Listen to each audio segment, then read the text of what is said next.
اس نے درجنوں رسمیں، ہر رسم پیسہ مانگتی ہے.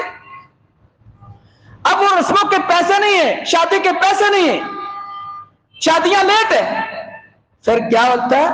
زنا کے دروازے کھلتے ہیں. اللہ کہتے ہیں وَلَا تَقْرَبُوا الزِّنَا، لوگوں زنا کے قریب نہ جانا. اِنَّهُ كَانَ فَاحِشَةً، یہ بہت بڑی فحاشی، وَسَاءَ سَبِيلًا، بڑا برا رستہ ہے. اللہ نے زنا سے بچانے کے لیے 4 شادیوں کا آپشن دیا مسلمان. اللہ نے کہا اپنے آپ کو طیب طاہر رکھنے کے لیے تو نکاح کر. جو لذت تو گناہ زنا سے لینا چاہتا ہے وہ نکاح سے لے لے، وہ تیرے لیے حلال اور اجر کا باعث بن جائے گی. اللہ نے کہا کہ ایک نکاح کرنے کے بعد آنکھ غیر عورت کی طرف اٹھے مسنا تو دوسرا نکاح کر لے. دوسرا نکاح کرنے کے بعد آنکھ غیر عورت کی طرف اٹھے وَثُلَاثَ، تو تیسرا نکاح کر لے. وَلَا تَقْرَبُوا الزِّنَا، زنا کے قریب مت جانا. تیسرا نکاح کرنے کے بعد آنکھ غیر عورت کی طرف اٹھتی ہے، اللہ کہتے ہیں وَرُبَا، تو چوتھا نکاح کر لیں. 4 آپشن دی. اب اللہ نے ایک 5واں آپشن بھی دی ہے، وہ ہے طلاق کا آپشن. حلال کاموں میں سے اللہ کا ناپسندیدہ کام کون سا ہے؟ طلاق. لیکن اللہ بندے کو پوچھے گا نہیں طلاق کیوں دی. اللہ کہتے ہیں اگر میاں بیوی کا نباہ نہیں ہوتا، کسی وجہ سے زندگی بن نہیں پڑتی، عورت کو خلع کا حق دے دیا، مرد کو طلاق کا حق دے دیا، تو میں علیحدہ ہو جاؤ، اپنی مرضی اپنی پسند کی شادی کر لو جس سے تمہاری اچھی زندگی بسر ہو سکے. اللہ نے یہ 5 آپشن کیوں دیے؟ کیونکہ اللہ پاک ہے، نبی پاک ہے، قرآن پاک ہے. اللہ کہتے ہیں کہ ان تینوں کو ماننے والا مسلمان بھی طیب اور طاہر اور پاک رہنا چاہیے. وہ پاک کیسے ہوگا؟ نکاح کے ساتھ ہو. اور نکاح کے بارے میں فرمایا رسول اللہ صلی اللہ علیہ وسلم نے النکاح من سنتی فمن راغب عن سنتی فلیس منی، نکاح میری سنت ہے، جو شخص میری سنت سے منہ موڑے گا اس کا میں محمد صلی اللہ علیہ وسلم کے دین کے ساتھ کوئی تعلق نہ ہے. عزیز بھائیو، مسلمان معاشرے میں زنا سے بچنے کے لیے اس کا آلٹرنیٹ اسلام نے کیا دیا ہے؟ نکاح. اور اس نکاح کو ہم مشکل بنا رہے ہیں. نکاح آسان تھا لیکن ہمارے معاشرے میں اس کو مشکل بنا دیا. اس کے لیے 8 10 20 25 لاکھ روپیہ چاہیے. جب آپ معاشرے میں نیکی مشکل بنا دیں گے تو برائی سستی ہو جائے گی، فحاشی سستی ہو جائے گی، اس سے معاشرہ آلودہ ہو جائے گا، گندا ہو جائے گا، بے رحمہ ہو جائے گا. تو اللہ فرماتے ہیں لوگوں وَلَا تَقْرَبُوا الزِّنَا، زنا کے قریب مت جانا. اِنَّهُ كَانَ فَاحِشَةً، یہ بہت بڑی فحاشی، وَسَاءَ سَبِيلًا، بڑا برا رستہ ہے. تیسرا گناہ جو ہم معاشرے میں کرتے ہیں عام ہے، وَلَا تَقْتُلُوا النَّفْسَ الَّتِي حَرَّمَ اللَّهُ إِلَّا بِالْحَقِّ، کہ لوگوں مسلمان کا، انسان کا قتل تم پر حرام قرار دیا گیا، الا بالحق، مگر حق کے ساتھ قتل کر سکتے. پہلی بات تو یہ ہے کہ مسلمان کا، کسی بھی طرح کا مسلمان ہو، جتنا مرضی گنہگار ہو، کسی کو انڈیویجول حیثیت میں اجازت نہیں کہ وہ قتل کرے. اس کی دلیل کیا ہے؟ رسول اللہ صلی اللہ علیہ وسلم کے دور میں 3 طرح کے لوگوں کا قتل جائز تھا. وہ قتل حکومت وقت، یعنی رسول اللہ صلی اللہ علیہ وسلم کی حکومت تھی، وہ ان کو اختیار تھا. یا خلفاء راشدین یا بعد کے عمراء اور خلفاء.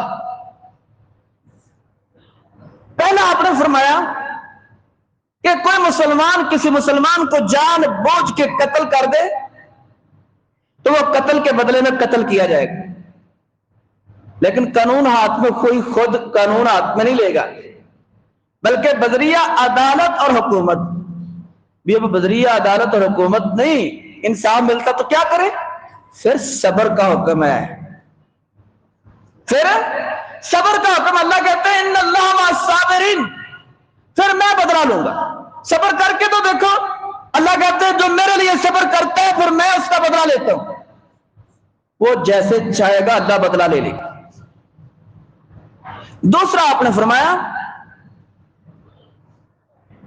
کہ جو مسلمان شادی شدہ ہے، زنا کر لیتا ہے اور اس کو 4 لوگ دیکھ لیتے ہیں، 4 گواہ اس پر بھگت جاتے ہیں،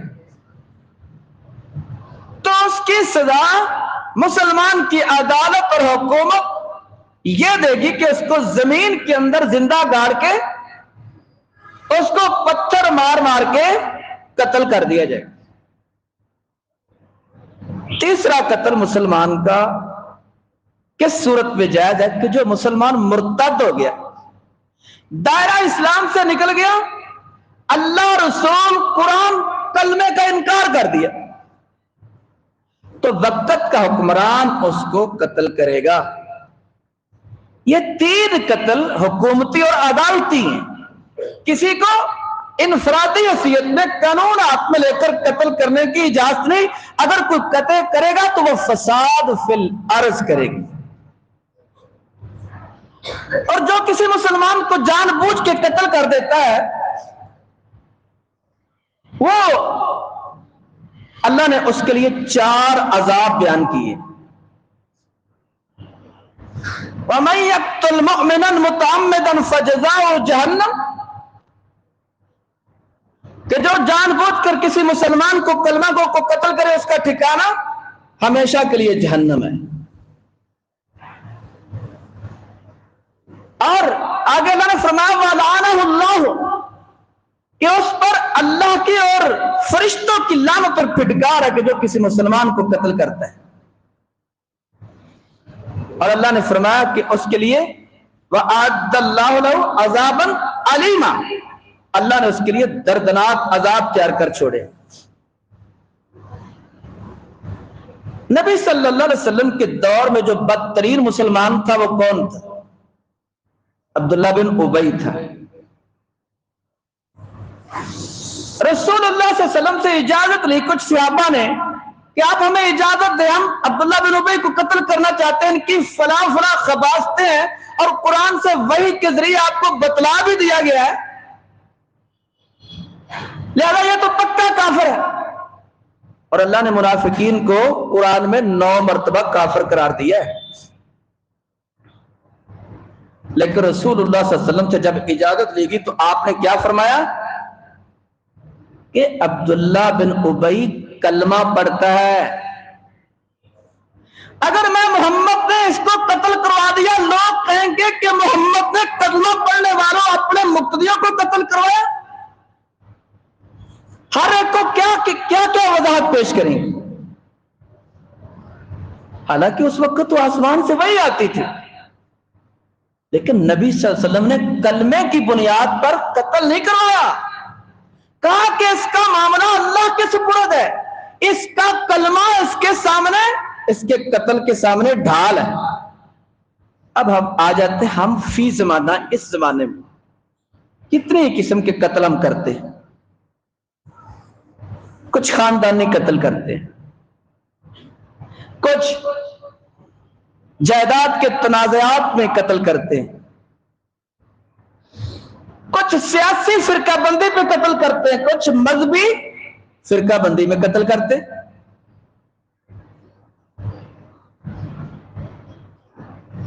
پاکستان اور ہندوستان کی جنگیں ہوئی تو 67,000 پاکستانی شہید ہوئے. اور آپس کی لڑائی کے اندر جو مذہبی لڑائی ہے بالخصوص 7 لاکھ سے زیادہ پاکستانی آپس میں قتل ہوئے ہیں. اللہ کیا کہتے ہیں؟ وَلَا تَقْتُلُوا النَّفْسَ الَّتِي حَرَّمَ اللَّهُ. اللہ نے جن کا قتل حرام کیا مسلمانوں کیوں قتل کرتے ہو؟ ہم پہلے کافر بناتے ہیں پھر اگلا قدم اٹھاتے ہیں قتل کرنے کا.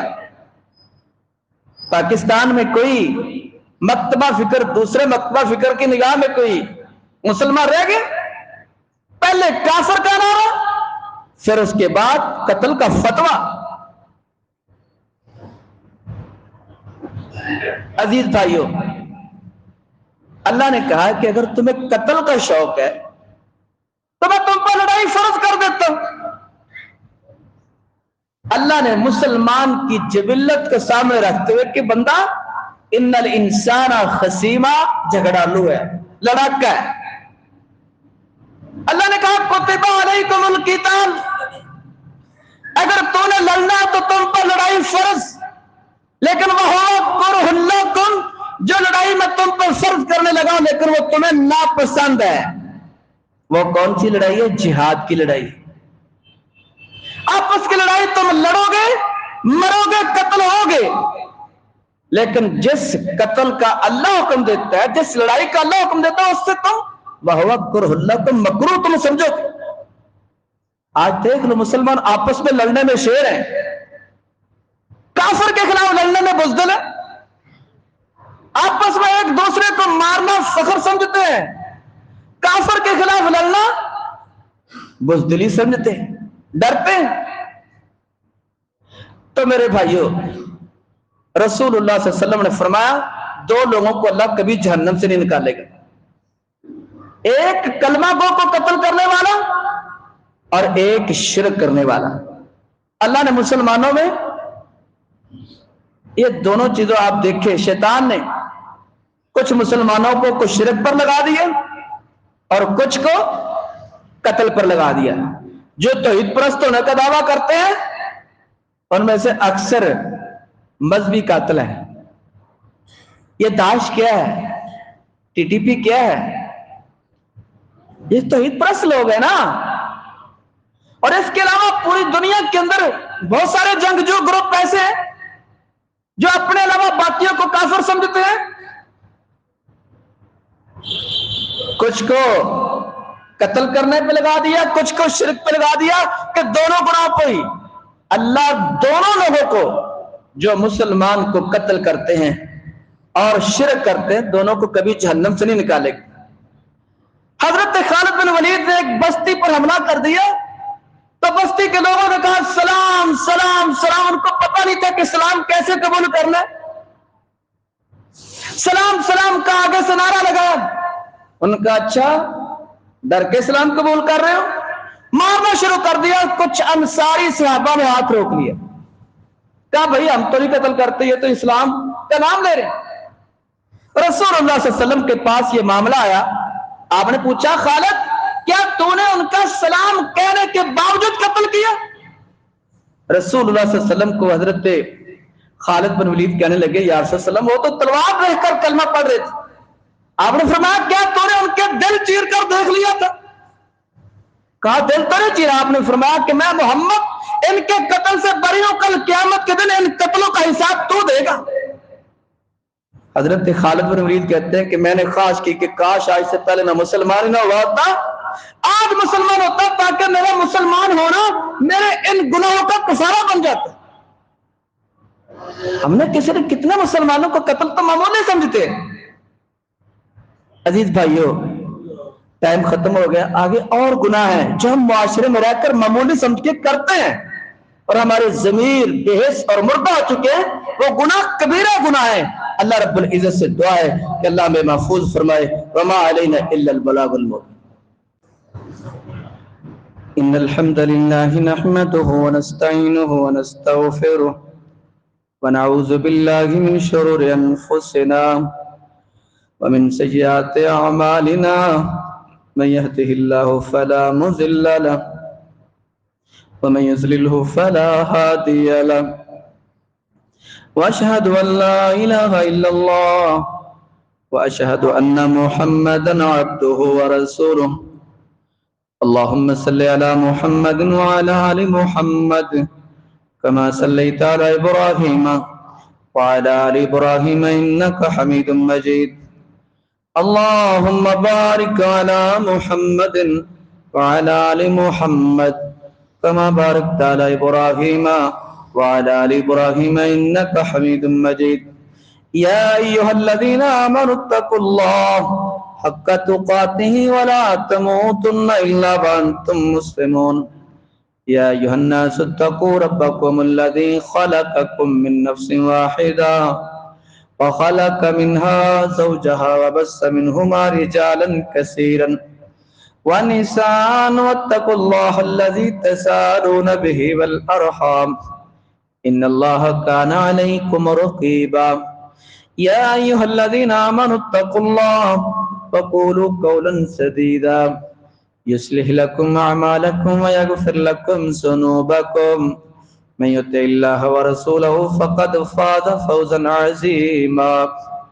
أما بعد فإن خير الحديث كتاب الله وخير الهدي هدي محمد صلى الله عليه وسلم وشر الأمور محدثاتها وكل محدثة بدعة وكل بدعة ضلالة وكل ضلالة في النار. عزیز بھائیو، ایک اعلان سن لیں. آئندہ خطبہ جمعۃ المبارک اسی جامعہ عبداللہ بن مبارک میں محترم مولانا امیر حمزہ صاحب انشاءاللہ پڑھائیں گے. تو آپ احباب سے گزارش ہے کہ ٹائم پر تشریف لائیں اور ایک عظیم مفسر قرآن اور مبلغ قرآن محترم مولانا امیر حمزہ صاحب کا خطاب ضرور سماعت فرمائیں. دوسرا یہ ہے کہ ادھر 75 عیبی گاؤں کے اندر ہمارے بھائیوں نے کچھ جگہ لی، وہاں پر وہ مسجد زیر تعمیر ہے، تو وہ بھائی یہاں پر تشریف فرما ہے. تو بقیہ نماز کے بعد آپ سب بھائی ان کے ساتھ تعاون کر کے جائیں. وہ لینٹر تک بات ان کی پہنچ چکی ہے، لینٹر تک دیواریں ہو چکی ہیں. تو یہ اللہ کے گھر میرے بھائیوں لوگوں کے تعاون کے ساتھ بنتے ہیں. سب لوگوں کی یہ سانجھے گھر ہوتے ہیں اللہ کے. تو جتنے زیادہ اللہ کے گھر ہم بنائیں گے اتنے زیادہ لوگوں کی اصلاح کا ذریعہ بنیں گے. تو اپنے گھر تو ہر کوئی بنا لیتا ہے، لیکن اللہ کے گھروں کو بھی ترجیحی بنیادوں میں اپنا حصہ بقدر جسہ ڈالنا چاہیے. سبحان ربک رب العزت عما یصفون وسلام علی المرسلین والحمد للہ رب العالمین.